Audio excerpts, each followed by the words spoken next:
Señor Giuliani, él no se está... Una vez más, hemos visto terrorismo, que no creen en democracia, gente que solo cree en la destrucción de construcciones, de edificios, con el asesinato de personas. Ellos pueden destruir edificios y matar a personas, desatar esta tragedia, pero nunca serán permitidos. Nunca se les permitirá terminar con la democracia.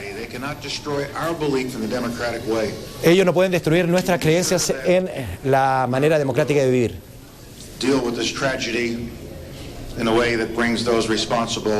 Vamos a tratar de manejar de la mejor manera esta tragedia, de manera que demos con el paradero de los responsables de esto.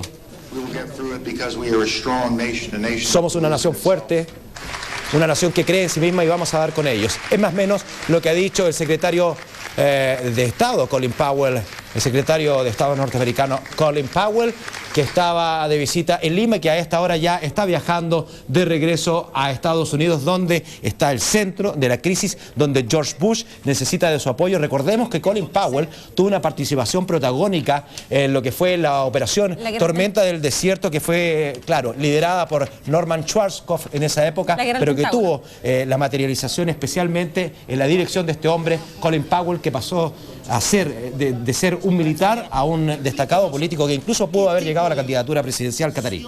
¿Te parece, Eugenio, que un poco para contar a la gente puede haber personas que se estén recién incorporando a nuestra transmisión, contarles, hacerles una recapitulación, y si tú me ayudas, de todo lo que ha ocurrido, de los ataques que se han recibido durante la mañana en Estados Unidos? Son las 7:20 de la tarde. En realidad esta tragedia sucedió cuando eran las 6 aproximadamente acá en Italia, y como tú mismo dijiste, el Vaticano inmediatamente reaccionó repudiando. Un misil. Es un misil humano. Es un misil, sin lugar a dudas. Por decirlo de alguna manera, por la carga de personas que llevaba. Claro que sí. Hoy día las informaciones dicen que hay 6 sospechosos que se había encontrado en el auto de estos árabes material, o sea, destructivos de vuelo, y que se supone que uno de ellos era un piloto experimentado. ¿Cuál es tu sensación de que ellos tomaron el control del avión? ¿Le pueden pedir a un piloto en base a, no sé, a apuntarlo, a presionarlo, que se dirija y que se vaya contra las torres? ¿O tú crees o tu sensación es que tomó el mando del avión esta persona? Lo más probable. Aquí hay una de las tantas características que tiene este atentado, es que se secuestraron 4 aviones de similares características. Sí. El 767 y el 757, ambos aviones, tienen que tener el mismo type of rating, vale decir, la misma experiencia para volarlo. De hecho, se pueden volar ambos aviones con la misma licencia. O sea, un piloto de 767 está capacitado para volar uno de 57 y viceversa. ¿Ya? Eso es una característica. Por lo tanto, aquí, claro, el piloto pudo haber sido obligado por los terroristas a eso, pero yo creo que cualquier piloto, cualquier profesional, en el último momento, a pesar de haber estado sabiendo que se iba a morir de todas maneras, hubiese naturalmente llevado el avión hacia el Hudson o al río Hudson, claro, que está muy al lado. Al agua, claro, así que lo más probable es que los pilotos hayan sido sacados del cockpit o hayan sido muertos. Ha habido un balazo después del despegue y hayan tomado el control. Esta gente que debe alguna experiencia de haber tenido probablemente un expiloto militar y haber hecho el curso similar. Esto es una operación que lleva una preparación de varios años tal vez, o un año por lo menos. Artidoro, ¿cuántas personas crees tú que se necesitan para secuestrar un avión de este tipo? ¿Cuántas personas crees que actuaron en esto? Pocas personas, ¿sí? No es muy difícil. De hecho, al parecer aquí los terroristas ingresaron sin armas, al parecer de fuego, porque no fueron detectadas. Basta en el avión, ¿cierto?, con un cuchillo. Incluso yo te voy a decir más, en Estados Unidos habían utilizado. Y además recibimos un llamado de una aeromoza que dice que la tripulación había sido llevada a la parte posterior del avión, lo que viene a confirmar que los terroristas habían tomado el control de la nave. Claro, el procedimiento, uno durante toda la carrera de despegue y durante el proceso, incluso en el vuelo, nosotros vamos adelante en la cabina de mando con la puerta cerrada. Pero naturalmente, si hay un terrorista que está amenazando o a auxiliares de vuelo o a pasajeros, no hay otra alternativa que abrir la puerta del cockpit de la cabina de mando, y los terroristas ingresan. Lo que yo quería mencionar antes, que en Estados Unidos, por ejemplo, no está prohibido el llevar a bordo un pasajero estas cortaplumas Swiss Army. Claro. Eso no son consideradas como un elemento, diría yo, que puede amenazar una puede ser un arma. Entonces, naturalmente es un arma. Entonces, de ese punto de vista es muy fácil. Arriba nosotros no somos expertos en artes marciales, ni mucho menos. Además que no podemos abandonar nuestra cabina de mando, es imposible. Por lo tanto, es factible eso perfectamente, que los pilotos posterior al despegue, ya en el ascenso o en vuelo de crucero, hayan sido sacados de la cabina de mando y hayan ingresado uno de los terroristas ahí con este curso de experiencia de vuelo. Carlos, tú querías preguntar. Sí, capitán, yo quería preguntar lo siguiente. Uno entiende que ustedes tienen un entrenamiento específico para volar. ¿Qué tipo de entrenamiento reciben en seguridad, en resistencia a este tipo de amenazas? ¿Cómo se preparan para resistir que un terrorista llegue a su cabina y lo obligue a llevar el avión a determinada... Son utilizar factor no uno, ir continuamente preguntando. O sea, el armamento que ellos utilizaron, que las dos compañías más representativas. United es la compañía más grande del mundo, símbolo de Estados Unidos en el mundo entero. United llega al mundo entero, es la compañía más grande que hay. Y después American Airlines, que es la compañía americana por excelencia. O sea, hasta las líneas que ellos escogieron se revelan, ¿no es verdad?, que ellos iban a atacar el poderío de Estados Unidos. Tú dices que es muy difícil que un piloto, incluso experimentado, logre llegar a un objetivo tan angosto como es la torre y además en la inclinación que corresponde. Eso también lo tienen que haber visto, de hecho están las imágenes en las torres de control, como para los minutos, plantearse al menos la posibilidad de un atentado más que un accidente. Sí, es difícil. ¿O era posible que un avión viniera cayendo de esa manera? Mira, el primer avión definitivamente fue una picada espantosa, horrorosa, de unos 80 grados por lo menos, que es muy difícil producir un avión porque hay toda una suerte de descomposición de vectores. El avión sigue durante la picada desarrollando fuerzas aerodinámicas que lo van afectando, que lo sacan de su trayectoria. Todo eso revela un cálculo y una práctica extraordinaria. ¿Eso significa que van a toda velocidad? Lo más probable es que el primer impacto fue a toda velocidad. Porque ¿Estamos hablando de qué velocidad? El primer impacto debe haber sido por lo menos unos 500, 600 nudos, que son unos 1000 kilómetros por hora. ¿Esto, por ejemplo? Es. El primero, ese. Y el segundo, que fue en un vuelo controlado, nivelado, ahí había solamente un viraje, estimo yo por lo menos a unos 350 nudos. Ahora, si un piloto es reducido con arma blanca que traían los terroristas o del mismo avión, también uno se pregunta, bueno, si uno ve un cuchillo y ve que algo grave va a pasar, ¿no trataría de defenderse, de levantarse, de hacer algo? Lo que pasa, Margot, es que eso asume un tiempo para captar lo que está pasando y para reaccionar. Aquí ellos utilizaron el mismo método que, curiosamente y paradójicamente, los israelíes patentaron en la guerra del año 67. La sorpresa y el caos que la sorpresa causa. O sea, aquí hubo una planificación de crisis y ellos utilizaron las debilidades que produce una situación de pánico generalizado. José, hay una información que ha recorrido el mundo y es que Barbara Olson, mujer de 45 años, esposa de un personaje de lo que es la política estadounidense, llamó por teléfono 2 veces a su marido, desde uno de los aviones secuestrados. Y ella le contó, ella además es parte importante de la cadena, era parte importante de la cadena CNN, dice, le contó a su marido que la nave había sido secuestrada por terroristas armados con navaja y cortapluma y que los pasajeros y tripulantes de la aeronave, incluidos los pilotos, habían sido llevados a la parte posterior de la aeronave, informó la CNN misma. Esto habla a las claras que allí iba uno o dos terroristas con absoluto conocimiento de manejar una de estas aeronaves. Absoluto. Yo estimo que en cada avión tiene que haber habido una célula de mínimo entre 5 o 8 terroristas, de los cuales uno o dos destinados a tomar el control del avión y el resto a asumir el control de los pasajeros. O sea, no hay relación en que mataron a los pilotos, porque como tú muy bien has señalado, y varios pilotos del mundo han señalado, un piloto, aunque sea con una pistola en la cabeza, intenta salvar la vida del resto sabiendo que van a morir igual.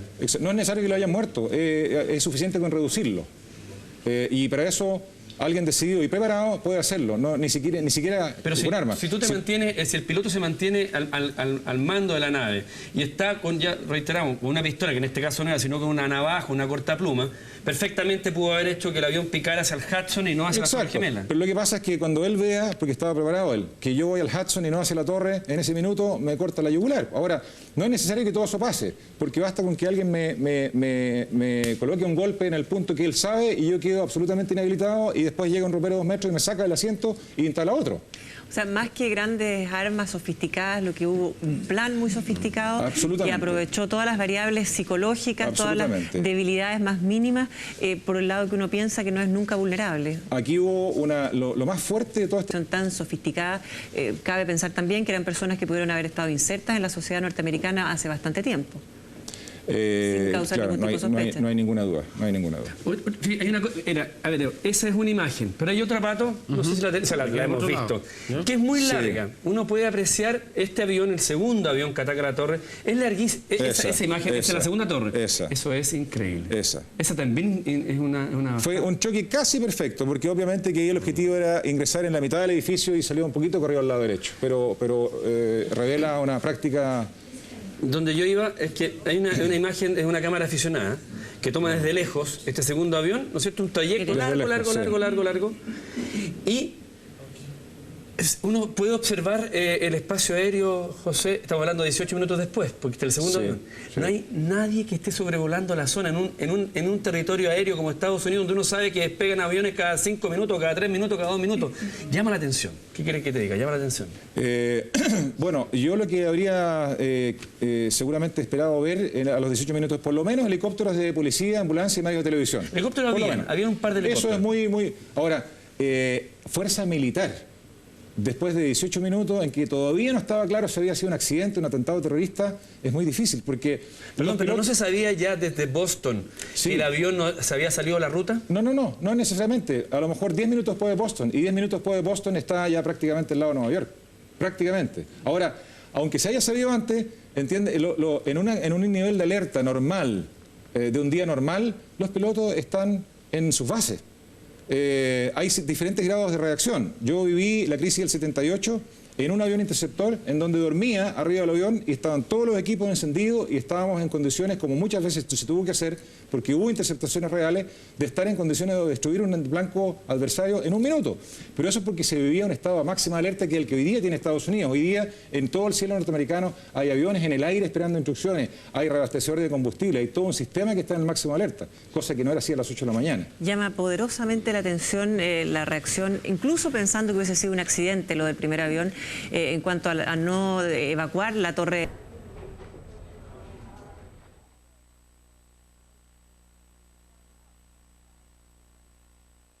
En cualquier momento arriba estamos hablando que un avión va a 800 kilómetros por hora, ¿cierto? A 10.000 metros de altura, en que alguna persona desquiciada puede no tan solo atacar a la tripulación, sino abrir una puerta o hacer cosas que han intentado hacer. Capitán, tenemos una gráfica de las características del avión para que aquellos que no somos muy entendidos en la materia podamos comprender, y a lo mejor usted nos puede ir explicando un poco de qué se trata. Toneladas. Después de esto, miren la imagen.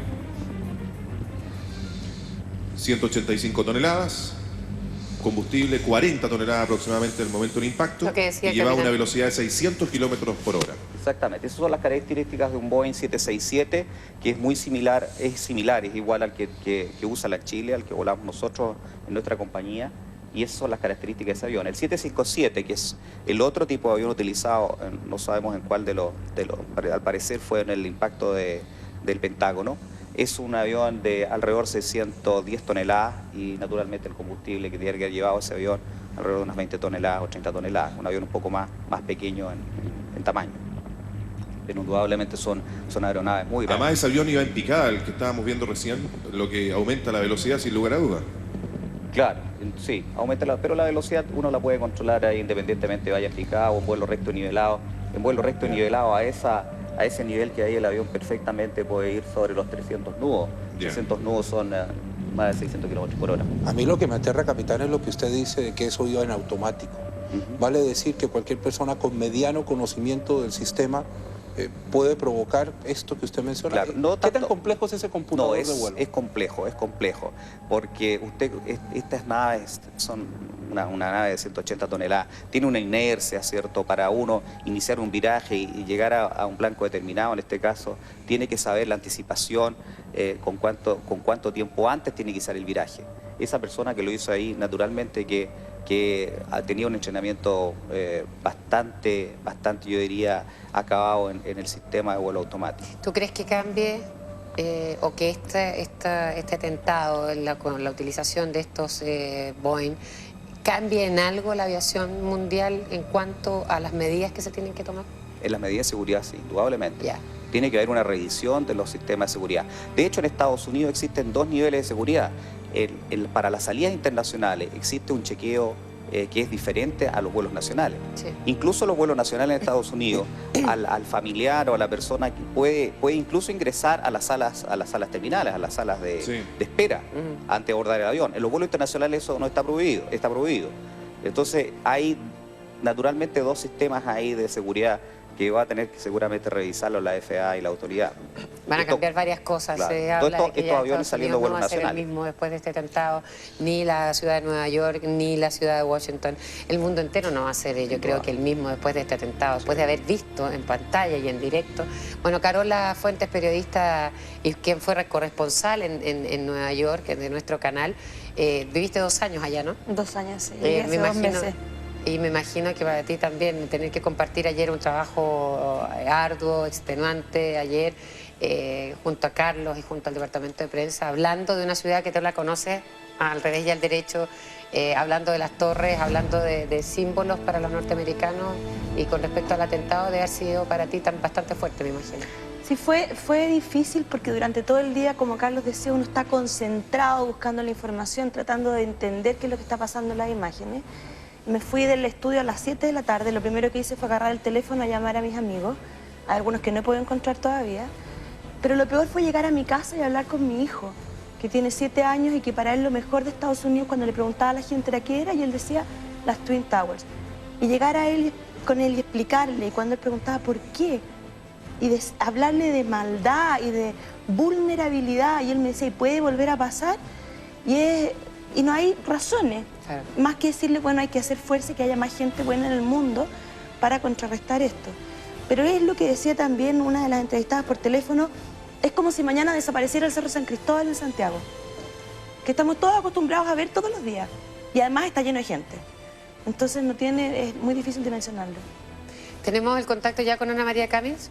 También Ana María, ustedes la conocen, una mujer que realiza una linda labor a través de la Fundación Alter Ego. También se encuentra en Nueva York y queremos saber cómo está y cómo ha vivido todo lo que ocurrió ayer en esa ciudad. Ana María, buenos días. Hola Paulina, ¿cómo estás tú? Bien, bueno, bien entre comillas, pero nosotros estamos tan lejos del lugar. Queremos saber cómo estás tú.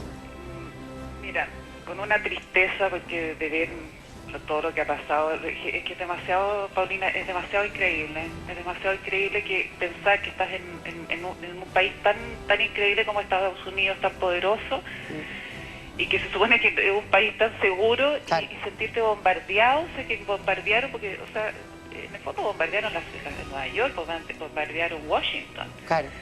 Entonces es como increíble ver, vas pasando por el avión y ves las 2 torres y que te despiertas al otro día y no existen, y además, o sea, no solamente no que existen las torres, sino que ya la cantidad de gente que murió. Es una cosa, mira, ayer cerraron la ciudad completa, sí, completa, o sea, no podías entrar, nadie podía entrar ni nadie podía salir por ningún punto, o sea, y por ninguna parte, y tú veías una ciudad. Cuando yo llegué, hace muchos años que no venía de Nueva York, y me llamó la atención lo fuerte que era esta ciudad. Es una ciudad muy fuerte, llena de gente, llena de automóviles, y encontraste una ciudad vacía, y la gente tan triste, porque lo que pasó es realmente impresionante, o sea, es como de no creerlo, no sé, yo todavía estoy como choqueada, fíjate. ¿Tú dónde estabas, Ana María, ayer? ¿Cómo? ¿Tú dónde estabas cuando ocurrió el atentado ayer? Yo estaba durmiendo, yo creo, cuando ocurrió, porque había llegado muy cansada. Y ando con 2 amigas, veníamos al Fashion Week de Nueva York, ya que nos había comprado Oscar de la Renta. Y en la mañana nos despertamos, o sea, me desperté, qué sé yo, iba a ir a comprar unas cosas, pongo la televisión y me doy cuenta de lo que había pasado. Ahora, nos fuimos inmediatamente, estoy con 2 amigas más, nos fuimos, preguntamos qué hospital estaba lo más cercano posible, nos fuimos para allá de voluntarias, bueno, allá muy amable toda la gente, inmediatamente te ponen unas batas de voluntarias, pero en el fondo no fue mucho lo que pudimos hacer tampoco, porque nosotros estamos un poco lejos. Nosotros estamos acá en ¿cómo se llama? En Central Park South, en claro. la 59, entre estás al otro extremo. Entonces estoy como a 40, 60 cuadras de donde pasó, y obviamente se empezaron a llenar los hospitales más cercanos. Exacto. Pero te digo que, mira, era impresionante. Mira, ayer era locura como veías pasar las ambulancias todo el tiempo. Y Paulina, acá no, yo creo que ustedes saben más que nosotros, pero acá no han dicho cuántos muertos hay. O sea, se habla de miles de muertos. Sí. Yo creo que la cifra no la quieren dar por lo mismo que señalaba el alcalde de Nueva York, que dice que va a ser o va a llegar a ser insoportable. Es decir, 5.000 muertos, hablar de 10.000 muertos. Yo creo que más, Paulina. Por eso, yo también pienso que son muchos más. Fíjate que pero no que creo que se atrevan a decirlo todavía, porque acá, es como volver a darle otro golpe al pueblo norteamericano. No han dicho nada, o sea, claro. Porque tú ya llevamos, ayer cuando cayó la primera torre, murieron, o sea, están desaparecidos 300 solamente en bomberos 300. Sí. Donde se cayó, 78 policías. Sí. Oye, esas son las informaciones que tienen ustedes allá. Y lo mismo se ha dicho acá, pero se habla definitivamente de miles de muertos. Sí, son miles de muertos. Y hablemos de que en el Pentágono ya tienen una cifra bastante más cercana y más real 800. Que de 800 personas. Estamos hablando de 800 personas. 800 bombas nucleares. Imagínate. Ana María, Ana María, ¿durmieron con susto ustedes? ¿Cómo se acostaron anoche? ¿Pudieron dormir? ¿Cómo amanecieron hoy día? Mira, yo te diría que ayer estábamos como muy nerviosas porque veíamos a toda la gente que hablaba en la televisión y como que todos decían, nosotros apoyamos al presidente en cualquier decisión, que todos decíamos esto, ¿qué significa? ¿Que va a haber guerra? ¿Hay algo? Y la verdad que estaba un poco susto porque tú dices, bueno, que bombardeen, o sea, esta es una de las primeras ciudades de Estados Unidos que van a bombardear de todas maneras, ¿entiendes? Pero no, después tranquila porque en el fondo, mira, hoy día Nueva York o donde estoy yo, o sea, debe ser una de las ciudades más seguras, porque me imagino que ya el control que parece que hay en esta ciudad es impresionante. O sea, como me decía la Jimena, mi amiga, mira, va a ir caminando y hasta el arbusto va a ser una persona de inteligencia que está, ¿me entiendes? Bueno, Ana María, justo, pero igual da susto. Nos alegramos mucho de saber que estás bien, tú y tus amigas. Y bueno, lo que podía haber sido un viaje de agrado en el Fashion Week se convirtió en otra cosa, pero definitivamente nos alegramos mucho por tus hijos, principalmente por ti y por tu familia, que estés bien. Sí. Y muchas gracias por este contacto telefónico. Bueno, gracias a usted, Paulina, y hay que rezar harto por toda esta gente porque es terrible. Sí, exactamente. Muchas gracias. Bueno, gracias a ti. Bueno, está también con nosotros Luis, usted lo conoce, le llamamos Conejo. Y solidaridad a Estados Unidos, ya vemos en imágenes cómo la gente ha llevado flores a las embajadas norteamericanas en los diferentes países del mundo, y lo mismo lo han hecho los propios norteamericanos en el Pentágono y en las cercanías de lo que quedó de las Torres Gemelas, pese a que no haya acceso a un amplio sector de Manhattan que realmente parece una ciudad en guerra hoy día. Hay que decir también que el alcalde de esta ciudad de Nueva York, Rudolph Giuliani, dijo que hay hasta ahora 41 muertos y que 6 personas pudieron ser rescatados con vida entre los escombros, pero se teme que hay miles de muertos porque al menos se sabe de 200 bomberos y 260 policías desaparecidos tras el derrumbe ayer de las Torres Gemelas, porque estaban justamente ayudando a la gente a evacuar las torres. Cuando se cayó, se desplomó sobre ellos estas ambas torres. En Washington, en tanto, las víctimas del Pentágono se calculan más o menos en 800. Sin embargo, hoy día se decía incluso que seguía saliendo humo del Pentágono, pero pese a ello, ya que fue incendiado solo parte del Pentágono, los funcionarios federales volvieron a sus puestos de trabajo en la medida de lo posible. Todavía hay cortes eléctricos en el Pentágono, pero poco a poco se está tratando de mostrar a los norteamericanos y al mundo que el gobierno está en funcionamiento. El presidente George Bush volvió a la Casa Blanca, a las 7 de la mañana estaba ya trabajando y preparando la reunión que tendrá pronto con los congresistas de su país.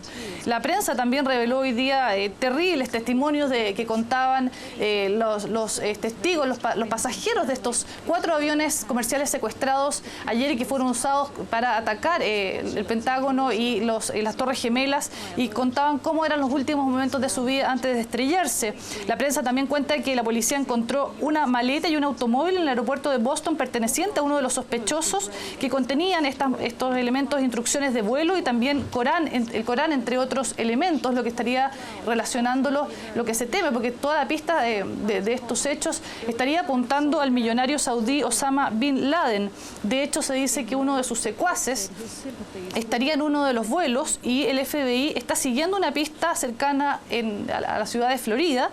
Al parecer hay órdenes de allanamiento a varias casas en Broward y Daytona Beach, esto todo cercano a Florida, lo que podría llevar al menos a los causantes de todo este atentado. Ahora, nadie se ha atribuido, por cierto, estos hechos ocurridos ayer. Recordemos que ya hace más o menos media hora se cumplió una jornada completa desde que ocurrieron todos estos primeros atentados. Empezaron más o menos un cuarto para las 9 de la mañana de ayer. Pero, como decíamos, Osama Bin Laden se teme que sería quien está detrás de esto, al igual como fue el mentor de los atentados a las embajadas de Estados Unidos en Kenia y Tanzania, además de otros atentados que se le atribuyen. De todas formas, como él vive en Afganistán y se teme una represalia, la ONU ordenó la evacuación de su personal en ese país por precaución. También puedo contar que, bueno, como decíamos, en Manhattan hay un verdadero estado de guerra. Desde la calle 14 hacia el sur no hay ninguna posibilidad de ingreso que no sea para los socorristas. Ellos están trabajando intensamente para tratar de encontrar más víctimas con vida entre los escombros. De hecho, como decíamos, 6 personas fueron rescatadas gracias a un boquete que se creó entre los escombros y que les permitió respirar.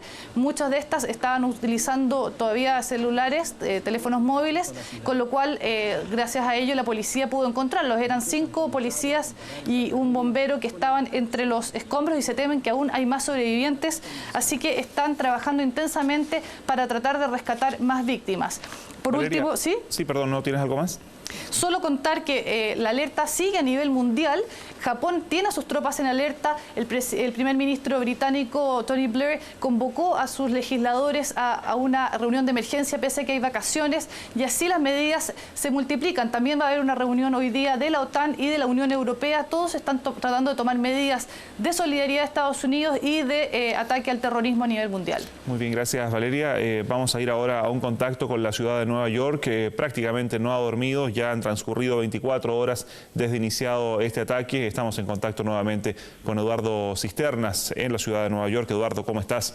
Muy buenos días. Mauricio, igual que tú, bastante agotado, bastante cansado, y especialmente después de lo que pudimos observar hoy, nos permitieron a nosotros, la prensa local, entrar un poquito más allá de la zona restringida, y lo que pudimos observar fue desastroso. O sea, con decirte de que muchos de nosotros no pudimos resistir lo que pudimos ver. O sea, lo vimos todo por televisión, lo vimos todo desde lejos, pero llegar hasta el lugar de los hechos casi realmente es demasiado impactante, Mauricio. ¿Qué es lo que se ve allí, Eduardo? Porque tú nos decías ayer, los escombros que han dejado cada una de estas torres representan prácticamente un edificio de 10, 15 pisos, solo en las ruinas, en acero, en estructura allí de hormigón, pero también me imagino que sigue las labores de rescate y los cuerpos que comienzan ya a salir de entre lo que queda de las Torres Gemelas.